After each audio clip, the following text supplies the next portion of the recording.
1. Kiinnittää huomioon tyttöjen kouluttamisen myönteiseen vaikutukseen Afrikan sarven maiden talouksiin. 2.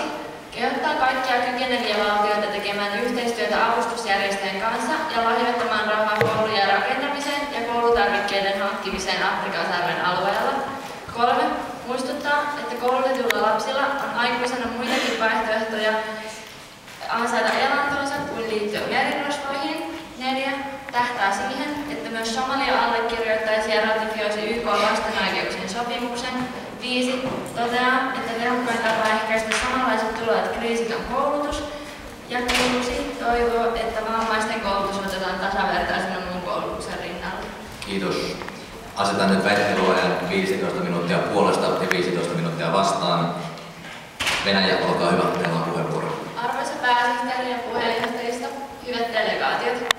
Afrikan sarven tilanne, etenkin Somaliassa, on johtanut siihen, että arviolta 1,8 miljoonaa lasta on jäänyt pois kouluista ja lähes 1 miljoona somalialaista on pakolaisia naapurimaissa, kuten Keniassa. Molemmat ongelmat ovat saaneet alkunsa Somalian sisällissodasta, nälänhädästä, kuivuudesta ja terroristijärjestö Al-Shabaabin teoista. Somaliassa ainoastaan 30% lapsista käy koulua sisällissodan vuoksi. Peruskoulu ei ole Somaliassa maksutonta. Maalla ei myöskään ole omaa opetusministeriötä, vaan yhteisöt pyörittävät kouluja ennen nälänhätää.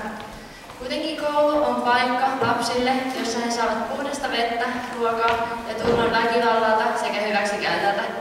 Koulussa lapset saavat opetusta ja elintärkeitä tietoja muun muassa hygieniasta, taudeista, ravinnosta ja terveydestä. Siksi tasa-arvoinen koulutus on tehokkain tapa ehkäistä tulevia ongelmia. Etenkin tyttöjen koulutukseen on panostettava, sillä se hyödyttää etenkin kehitysmaita huomattavasti.